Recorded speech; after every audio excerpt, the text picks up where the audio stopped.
Hello, ladies and gentlemen, and all folks in between. Welcome to Aunt Millicent's cooking show.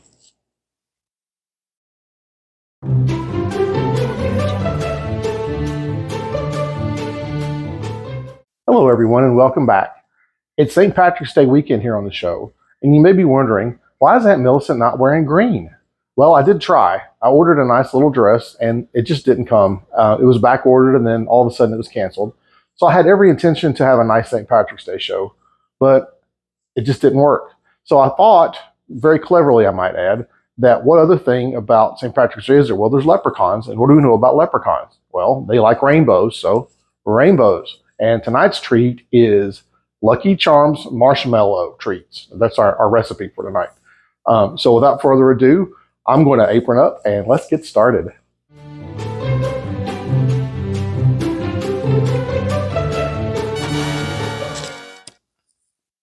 Okay, let's get right to the ingredients. The first thing you're going to need is, well, a box of Lucky Charms.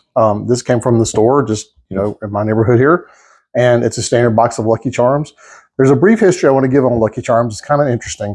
Lucky Charms were first made in 1964, and they were developed by General Mills. And when they first come out, the whole idea was to make, obviously, a cereal for kids. So the creator he got Cheerios, or the basic parts of Cheerios, and he added bits of circus peanuts to it. It was one of his favorite candies. So basically the first Lucky Charms were oats and circus peanuts, and they changed the colors to make them look like little charms, okay, or charm bracelets. So that's the history. And the very first colored marshmallows were the green clovers, pink hearts, orange stars, and yellow moons. Those are the first four. In 1975, they added the blue diamond. And in 83, they added the purple horseshoe. And then in 89, they added the red balloon. Now, since then, there have been a ton of other charms. They regularly reset the marshmallows inside for marketing. And they've had themed marshmallows, like things like Earth Day, where they put trees, and things where they put snow Lucky Charms, winter-themed Lucky Charms with just winter-themed charms in there, and things like that. The charms and the recycling and the redoing of the charms is part of their marketing. So they're really just heavily modified, chopped up circus peanuts. So now you know, okay?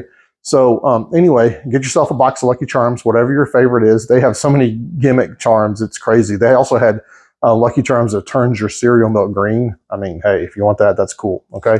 So anyway, box of Lucky Charms, please, okay?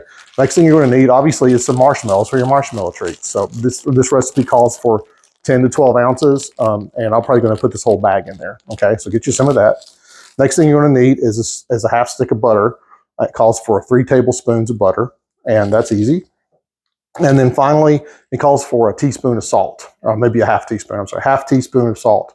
I guess that's whatever reason there, but there it is. Okay, so without further ado, I'm going to head to the stove, and we're going to start whipping up our marshmallow treats. Okay. And these should be a nice, fun St. Patrick's Day treat for everybody. And I hope you enjoy them, okay? So I'll meet you over there. Okay, y'all, I'm experimenting with a slightly different camera angle. First thing you're going to have to do is add your 3 tablespoons of butter. And let that melt, stir it up real good. Okay, y'all, our butter's melted. And now it's time to put in the whole bag of marshmallows, okay? Make sure you get the minis. There we go. Oops. I have a straggler there. And we're going to melt these down, okay, along with the butter, okay? And it's a good time to go ahead and add your half teaspoon of salt. So I'm going to go ahead and do that also, okay? Here we go.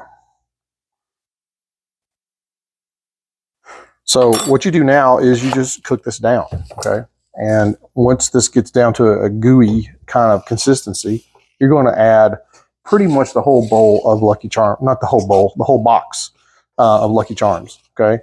And it should be around 6 cups. It could be a little more, it could be a little less. It depends on what you get, so, okay? So I'm going to stir this guy, and we'll see what happens, okay?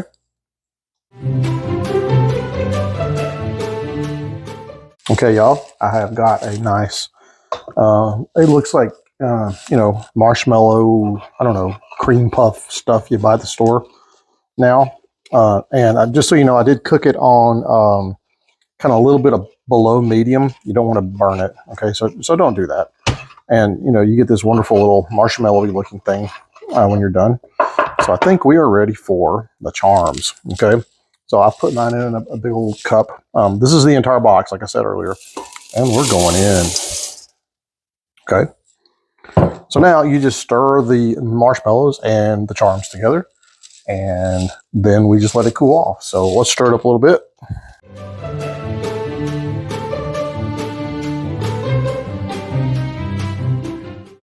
Okay, y'all, that was easy, and I'm back at the prep station.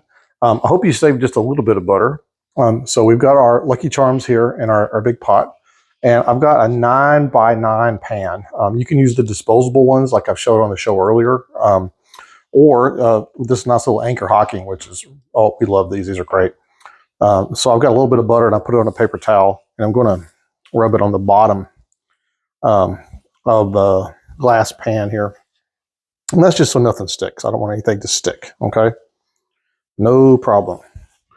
And you can save that later for, you know, a nice grilled cheese, what have you. Okay, so now we've got to put our Lucky Charms in the bowl, wherever your container is. And you want to spread them out, make them nice and relatively flat, but they don't need to be perfectly flat. You guys probably know what a Rice Krispie treat looks like, so it's going to kind of be that thickness. So we're just going to place these in here and then let them cool off, and then we'll slice them up. Okay, so just watch what I do and follow along.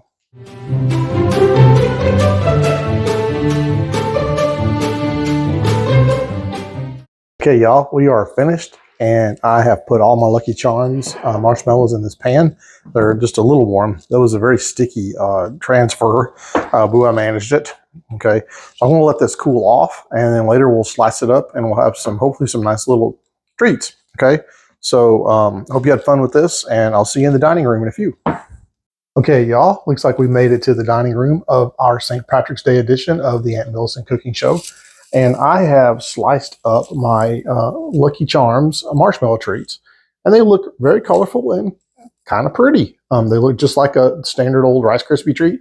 They have a lot more color, and they're a little thicker. But essentially, they're the same. So I think this is a complete win. If you have anybody, you know, under 20 in your household, I'm sure they'll love them because they're very sweet. But I hope you enjoyed making these. These are a lot of fun. They're great for St. Patrick's Day or any day if you like it. So thank you for joining me again. Please subscribe. Please leave comments. Thank you for your likes. And I bid everyone today a healthy and happy bon appetit.